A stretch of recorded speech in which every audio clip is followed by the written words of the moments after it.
Jean-Marie Rohard, merci de nous accorder ces minutes sur Monaco Info.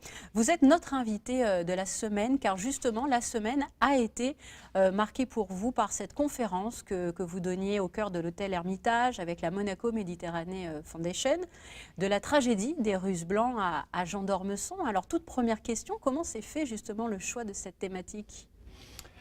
Eh bien, écoutez, elle s'imposait. C'est vrai? Puisque, comme vous le savez peut-être, j'étais très ami de Jean d'Ormesson. Ça a été une très ancienne amitié, puisque nous sommes connus pendant 50 ans. Et nous avons énormément ri ensemble, en plus de notre passion réciproque pour la littérature, qui est sûrement ce qui nous a unis. Je crois que c'est à travers cette passion que nous sommes appréciés, aimés, que s'est nouée cette amitié formidable. Et comme en même temps, il y a un livre de moi qui paraît aux éditions Gallimard, qui s'appelle La vérité sur la comtesse Berdaïev, eh bien, j'ai décidé de lier les deux, parce que parler de Jean d'Ormesson, c'est parler de littérature, parler de mon livre, c'est aussi parler de littérature, et donc c'est donc de parler également de Jean d'Ormesson. Voilà, il est inséparable, il sera partout où je parlerai désormais de littérature. Et vous savez, je continue à avoir un dialogue avec lui. C'est très curieux parce que nous avons été si liés, si étroitement liés, que sa disparition, bien sûr, ça a été pour moi un choc terrible, parce que c'était un interlocuteur merveilleux qui savait élever les choses. Vous savez, très souvent dans la vie, on trouve la vie très prosaïque, très ennuyeuse, parce que les gens ont des centres d'intérêt, parfois, peut-être pas à Monaco, mais en tout cas ailleurs, eh bien, des centres d'intérêt qui sont un peu ennuyeux, qui n'ont pas de noblesse, qui ne s'élèvent pas.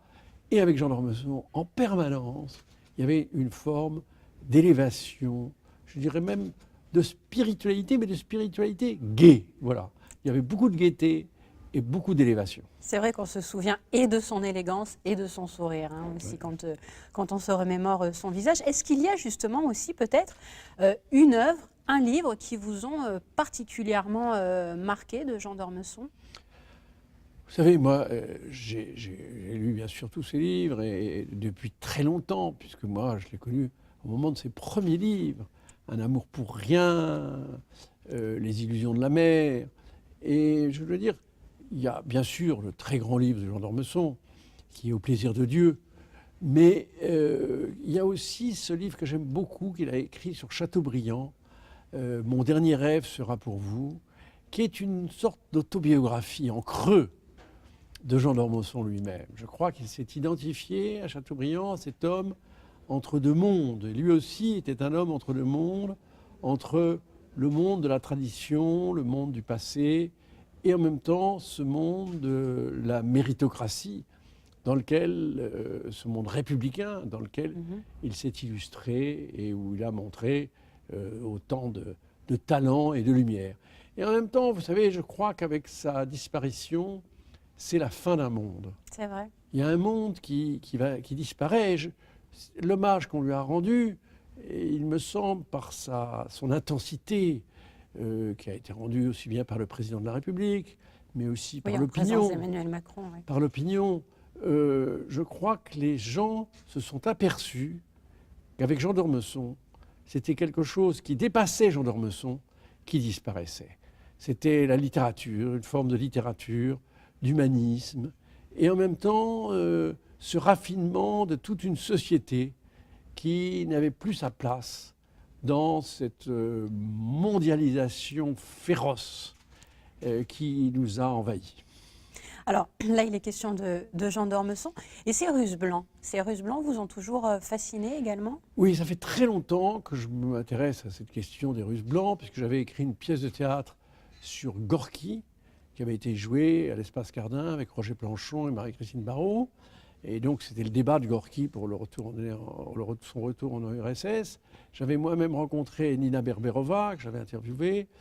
Et cette question, vous savez, de la division Vlasov, de ces gens qui s'étaient engagés pour essayer de rejoindre la Russie au moment de l'occupation allemande, à chaque fois, j'ai trouvé dans les Russes blancs une sorte de caricature, si vous voulez, des souffrances que peuvent éprouver aussi bien qu'on peut éprouver les rapatriés d'Algérie, Oui. qui ont quitté, Dans les dû années quitter leur 60. pays. Voilà. Et cette souffrance des Russes blancs, et cette dignité qu'ils ont montrée dans un monde hostile, et pour s'adapter et pour rester digne, eh bien, j'ai voulu le montrer à travers un personnage, évidemment, un peu une provocation, parce que c'est une femme un peu légère, c'est une courtisane, une femme qui est une comtesse, fille d'une princesse, mais en même temps, elle a eu, c'est vrai, elle a une vie un peu légère. Eh bien, j'ai voulu montrer qu'elle avait une très grande dignité et que le message qu'elle portait la dépassait. C'était vraiment, et à travers elle, j'ai voulu rendre hommage à ces Russes blancs, dont certains, et on l'oublie trop, ce sont comme Boris Vildé ou Anatole Levinsky, eh bien, se sont sacrifiés pour la France. Ils ont été fusillés au Mont-Valérien. Vous qui êtes académicien, écrivain, est-ce que vos jeunes années ont peut-être été bercées par des écrivains russes? Je pense à Tolstoï ou à Tchekhov, par exemple. Oh, vous savez, moi j'ai baigné dans Tolstoï. Moi, c'était un écrivain que je crois que j'ai tout lu de Tolstoï, mais plusieurs fois. Anna Karénine, j'ai dû lire Anna Karénine 5 fois. C'est vrai. Oui, j'ai lu un livre qui est moins connu, mais qui est aussi important, de Tolstoï, qui s'appelle Résurrection. Mais aussi la sonate à Kreutzer, la mort d'Ivan Ilitch. Si vous voulez, j'ai vraiment une passion pour Tolstoï, parce que c'est un écrivain immense. Et en même temps, j'aime bien l'âme russe, parce qu'il y a quelque chose d'irrationnel dans l'âme russe, quelque chose d'un peu fou, quelque chose qui n'est pas, qui fascine les Français, parce que les Français ont tendance à être plus rationnels. Voilà. Et donc, cette âme russe me plaît énormément, et la littérature russe, que ce soit celle de Tourgueniev ou de Tchekhov, me plaît vraiment infiniment. Mais enfin, vous savez, j'aime toutes les littératures. Oui, j'imagine. Voilà, j'aime toutes les littératures, je n'ai pas. Mais c'est vrai que Tolstoï me paraît être un écrivain, et peut-être plus Tolstoï que Dostoïevski. J'ai plus de mal à habiter les personnages de Dostoïevski. Alors, une toute dernière question. Vous faites partie du conseil littéraire de la Fondation Prince Pierre. Vous avez été lauréat en 1991, me semble-t-il. Son Altesse Royale, la Princesse de Hanovre, a assisté à votre conférence au cœur de l'hôtel Hermitage. Quel regard portez-vous sur le travail et les actions de cette fondation, justement? Ah ben écoutez, c'est formidable. J'ai été très honoré de faire partie de ce jury qui est présidé par la princesse de Hanovre. Et je dois dire, elle est absolument sensationnelle. Parce que vous savez, on peut imaginer qu'une princesse verrait les choses d'une manière un peu lointaine. Pas du tout. Elle lit énormément. Je vous fais une confidence, elle lit plus que moi. C'est vrai. Elle a un très bon jugement littéraire. Je ne sais pas si elle avait voté pour moi à l'époque où j'ai eu le prix. Néanmoins, je lui reconnais un excellent jugement littéraire et une très vaste culture. Ça, c'est formidable. Non, c'est un plaisir. Et en plus, elle a beaucoup d'humour. Moi, vous savez, c'est quelque chose auquel je suis très attaché, c'est l'humour, une certaine distance vis-à-vis des choses. Donc, moi, je suis très heureux, très flatté de faire partie de cette fondation Prince Pierre. Jean-Marie Roire, merci beaucoup. Merci.